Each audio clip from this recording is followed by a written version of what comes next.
What's up, everybody? Welcome to episode 50 of the Texans franchise. Episode 50, guys. Wow. A lot of episodes have gone into this series. Not as many as our last one, but I think we have plenty of time yet to get to like episode 75 and whatnot, depending on how this series goes. But anyway, episode 50, sort of like a milestone, I guess, if you will, in a series. It's been a fun ride, and today, guys, we are taking on the Cleveland Browns in the division round of the playoffs. We're the number one seed. It is Coach Blackwood's first playoff game, and it's an exciting one, guys. It's a good game. I'm testing some new sliders in this one, so make sure you let me know down below what you think of the game, and make sure you stick around to watch it so you can tell me what you think and what you're seeing, because if you guys like these, I'm going to be dropping a Madden 23 sliders video in the next week or so, once I know I have the final numbers. I'm working on something different that I have not used yet, and I think you guys are going to enjoy this stuff. So hey, again, stick around, check it out, let me know when you're watching the game what you think, what I might miss, what I should tweak. And before we get to that portion, make sure you hit that like button, you subscribe, and you turn that bell notification on, and let's get right into the video.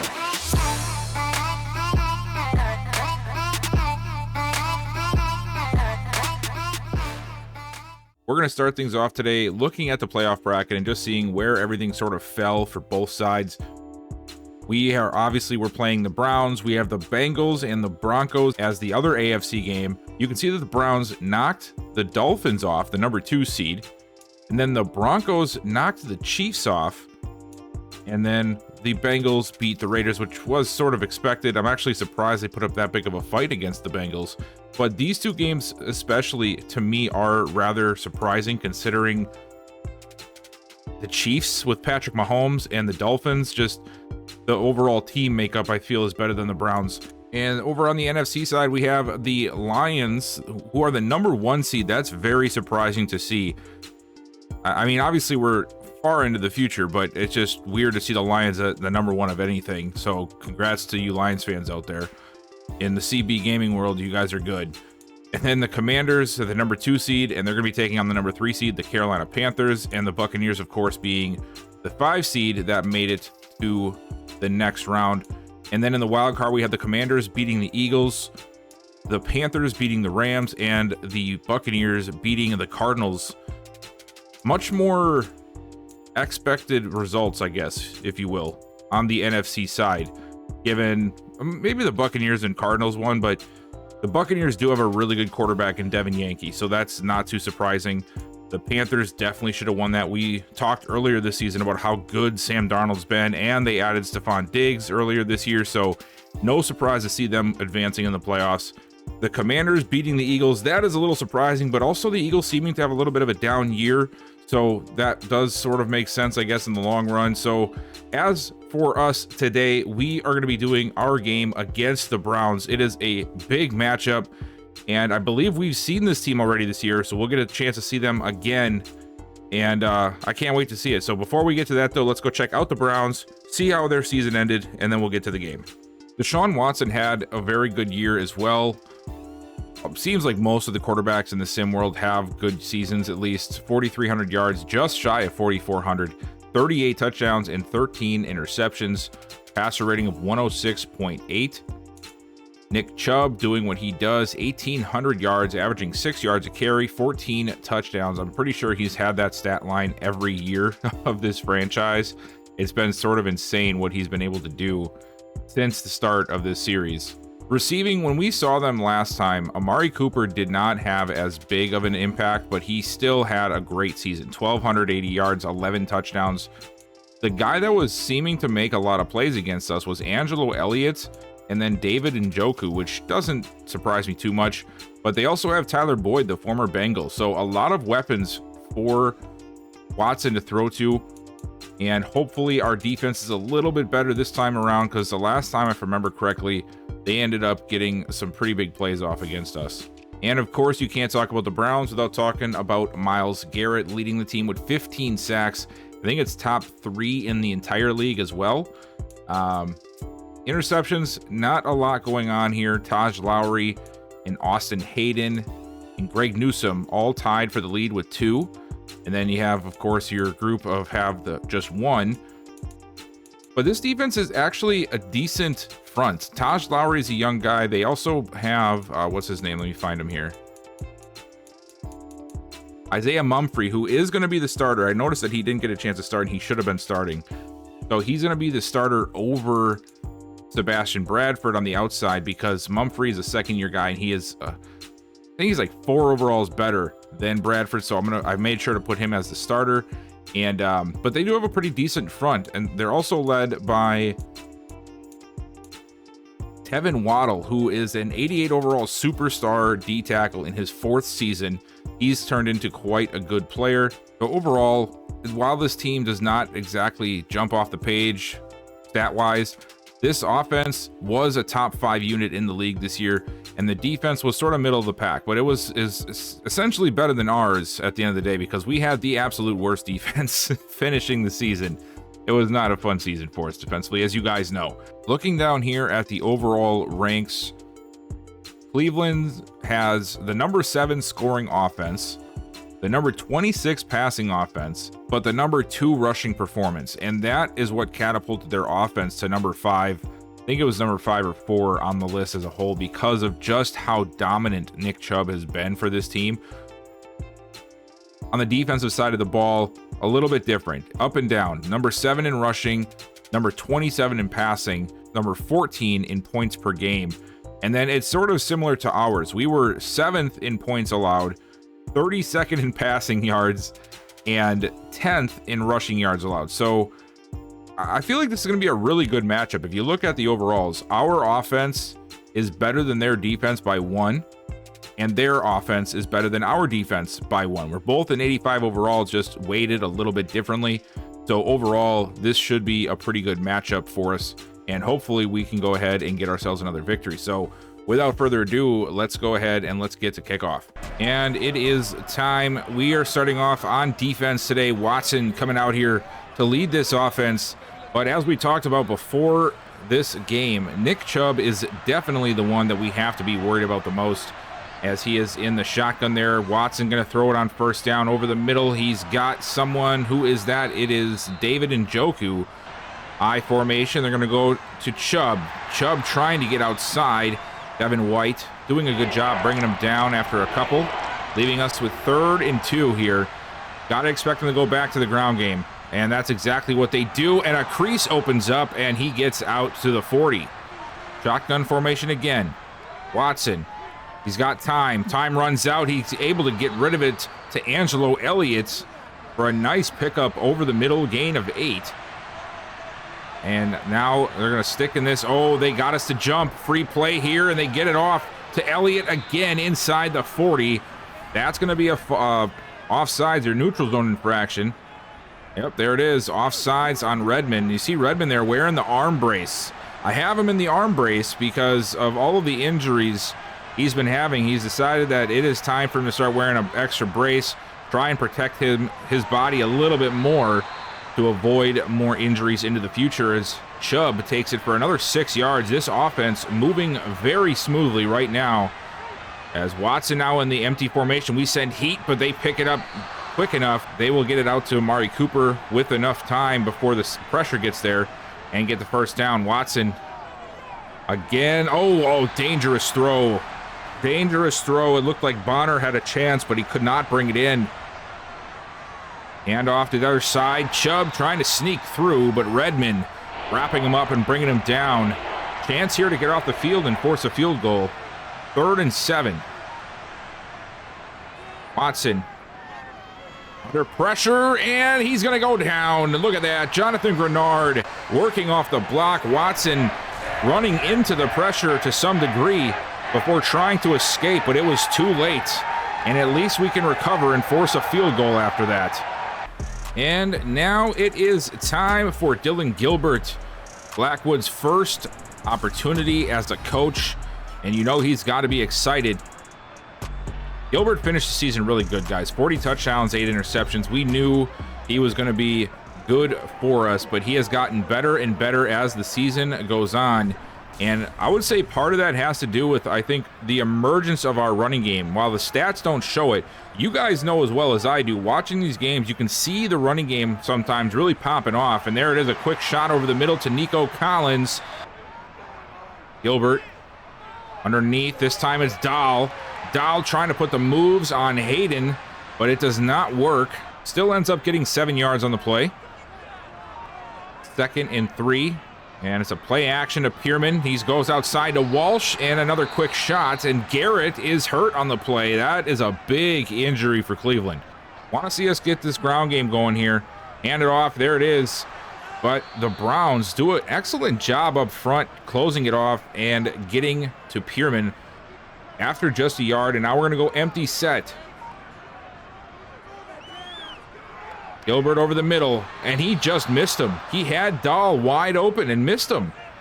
I don't know if that's a miscommunication with the routes or where he was expected to be, but either way, 3rd and 9 now after that. Gilbert underneath. Is he going to get it enough for the first? He does. Pierman using his speed and acceleration to get far enough to get past the sticks as Lowry tracks him down.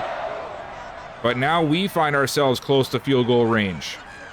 1st and 10. There goes the handoff. Pierman, beautiful lane, opens up off the right side, and he gets 12. The Browns just collapsed there on the right side. Pierman notices it, puts his foot in the dirt, plants, and just gets out of there. And it ends up being a huge run for us. And that's sort of what I was talking about at the beginning of this drive. The run game has been a lot more explosive. Another handoff. Pierman pushing himself forward for a few. But anytime you can add that dynamic, it just makes your passing game that much better. And I'm just glad we're at this point now. It's Gilbert under pressure. He throws it away and incomplete. Smart play there. We had pressure coming very quickly. 3rd and 7. They send 4. We pick it up. Gilbert to the end zone. A wide open Alex Poe, and we answer back with 6. Here we go. They're going to start things off with Chubb, and look at that lane. Chubb all the way across the 45. Wow. Browns, that looked just like the play that Pierman had, but Chubb made it look a heck of a lot better.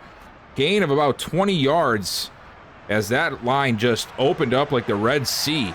Crazy. That's the kind of stuff, though, that we have to look out for. Quick throw outside, caught and down. It's Njoku. But, man, Chubb is just so good. He's at 99 overall at this point. And he's got he's got 1,800 yards for a reason, right? Another dump down. Cooper once again, and that's enough for a first. Both quarterbacks seem to be making very solid decisions in when they get rid of the ball and where they throw it to, taking the safe routes right now, and just getting positive yards. And there's another one. That time to Boyd. Just little 5, 6, 7 yard plays, and, you know, before you know it, you're all the way on the other side of the field. It works. Watson, quick drop back, looking for Cooper, and he's just outside of the reach. It's going to lead to 3rd and 5. Here we go. Watson, big drop back. Over the middle, wide open. It's Nick Chubb on the angle route, and he's down inside the 20 to the 19. That angle route is so dangerous. I mean, even when we run it, we see Pierman and Sweet get big chunks like that all the time. And now, oh, that was a great play by Devin White. Chubb had an open lane. White sticks his arm out there and is able to finish the tackle, forcing no gain. And now Watson forced out of the pocket. He's going to throw it away. And another 3rd and long, 3rd and 10 to be exact. We got press coverage on the outside. I'm not sure if I like it or not. Watson under pressure. Hobbs almost got there, and he's able to get it away, but it's picked off. Derek Stingley with the interception.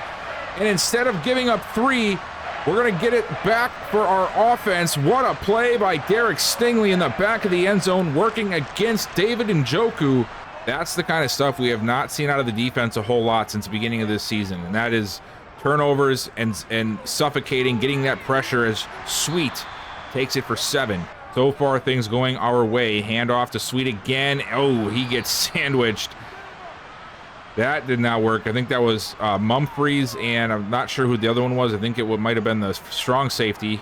Can't think of his name. 3rd and 2. Handoff, Pierman, and Pierman able to get enough. Green leading the way. Dante McLeod was the guy.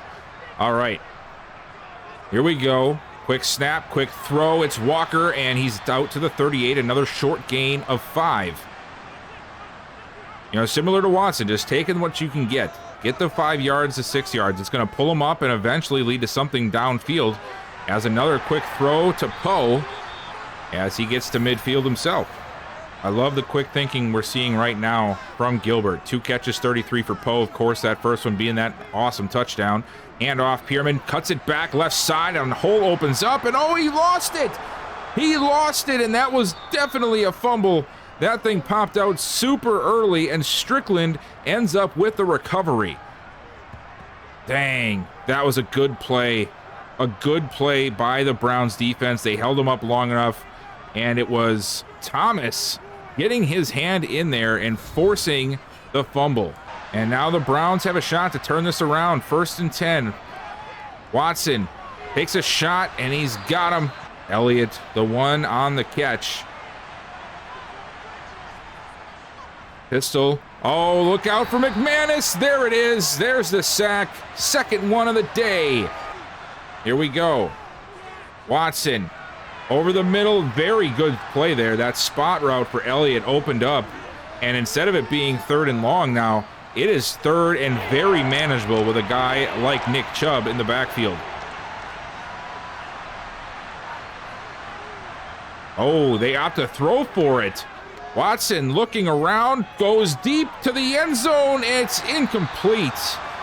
I don't like the call there. I feel like you just run it with Chubb and extend the drive. Oh, okay. Maybe that's what their plan was all along. Take the shot on 3rd. You know you have 3rd at 4th and 2. And that's exactly what they do. Chubb getting the yards that is needed and extending the drive. I'm stand corrected. 1st down. No, handoff. I thought it was play action for a second, but luckily our defense did not. They end up shutting it down after a yard. Another handoff to Chubb, and another good stop. That time it was Bonner.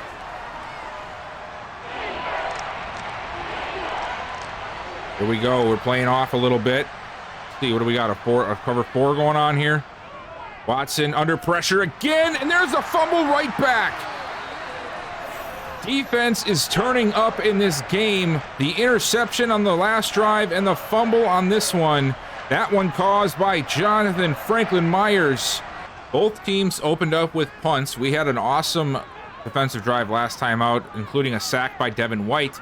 As now we come out here, and immediately Gilbert able to find Walsh over the middle as he does a little roly-poly-oly there on the ground.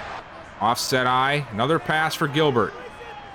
He's going to throw it short. Poe makes the catch, and he's shoved out after another pickup of 10. 1st and 10, and now we're going to go back to the ground game with Sweet, and he is not able to get much. Taj Lowry came up in there and made a big stop. Here we go. Gilbert. I saw Poe coming open, and he hits him. I'm happy he did. 7 for 89 for Alex Poe today.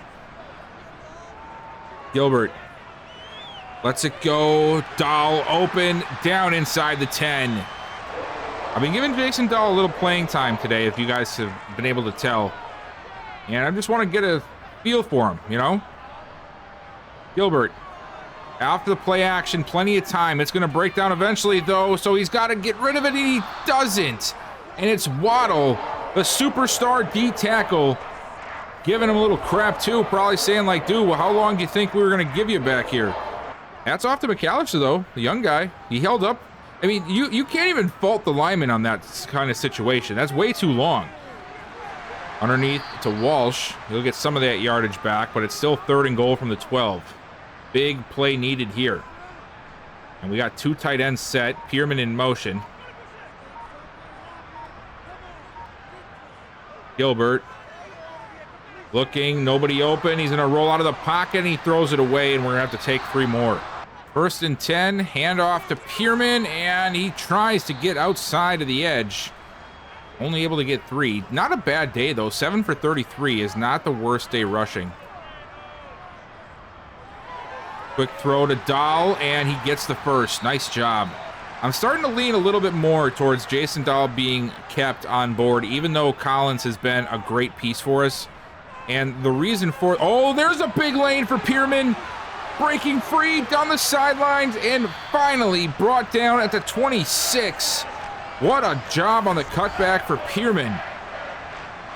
Also a good job by, well, I was just talking about him, Nico Collins sort of sealed that edge on the cutback, which allowed Pearman to get downfield.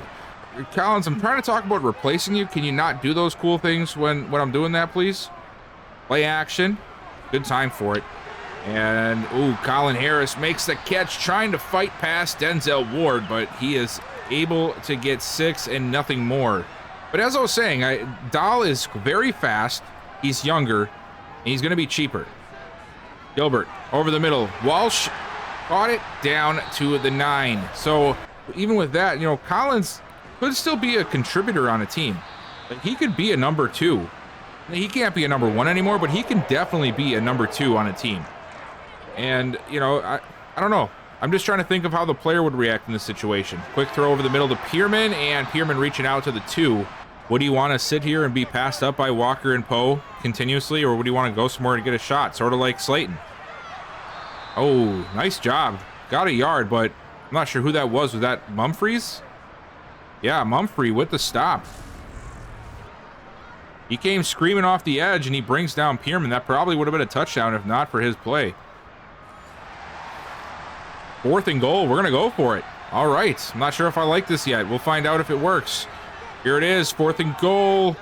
Over the middle, and look who it is. Dahl with the touchdown. It pays off, and we're going to go up 19-6. All right. 8.5 to go. Still up by 11. Can we close this thing out and advance to the championship round? Hand off to Pearman. He sneaks through the crack, and he gets out to the 33. I would say just keep giving it to him, or not.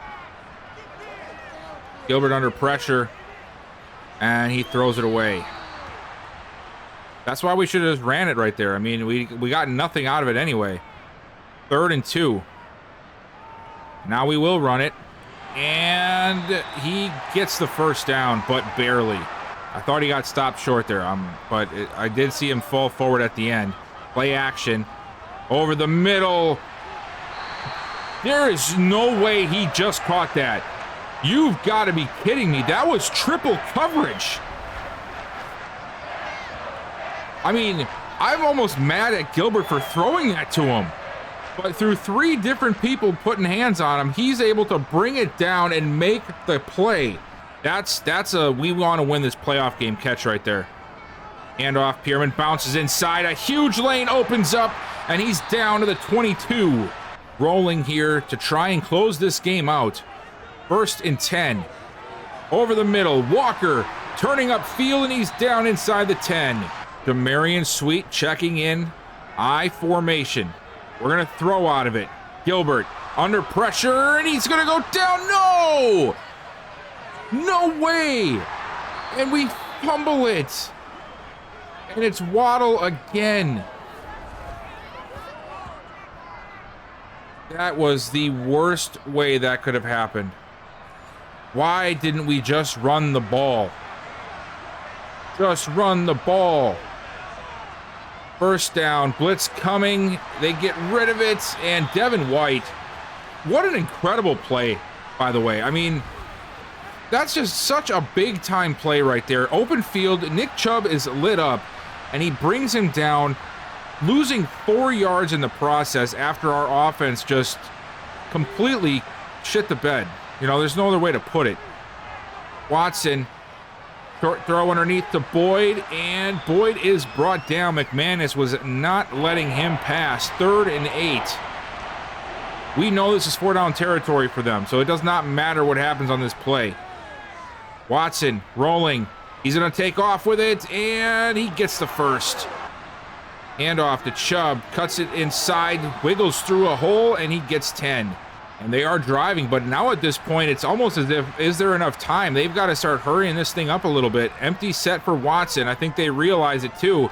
Under pressure, he throws it up, and it's incomplete. Joel Bitonio is hurt. Bitonio, the left guard, I think it is. He is now exited. 2nd and 10, 2:47 left. Watson, quick throw over the middle, Njoku, and he gets down to the 40. Blitz is coming. It's another screen. And this time it works enough to get the first down. Bunch there on the left side of the formation looking for yet another screen, and it's caught. And Chubb forced out of bounds after just 2 yards. And on second down, they're going for another screen. And that one doesn't work. Been seeing this out of Madden here recently in multiple different playbooks where they just start calling back-to-back screens. I'm not understanding how that's coming to fruition. It wasn't before. As a flag flies, I think it's going to be illegal touching. Yeah, illegal touching on the offense as Tyler Boyd was stepping out of bounds. And it's going to lead to fourth down, and they're going to just take points. I guess that is sort of smart because if they can get points here, that brings it down to 8. It's up, and it is good. 20-12. The onside attempt does not work, and now we just need 1 first down to close this thing out and get to our first championship game of the series. Pearman takes it for 3, and there goes the first timeout. Here we go. Handoff. Harris up the middle, and he cannot get much. But we make them burn their second timeout. But now 3rd and 5. Do we try and throw this thing here to just close it out? We are going to try to throw it. And, oh my God, he missed him! Oh no! And we're going for a super long field goal. No way is this how this game is going to end. He made it! He actually made it! 55 yards! He barely made it, but he made it! And this is going to be the last play of the game. We end up getting the victory. Orlando Blackwood's first playoff victory, and we are heading to our first AFC championship game. Oh, come on, man. What a crap way to continue this game.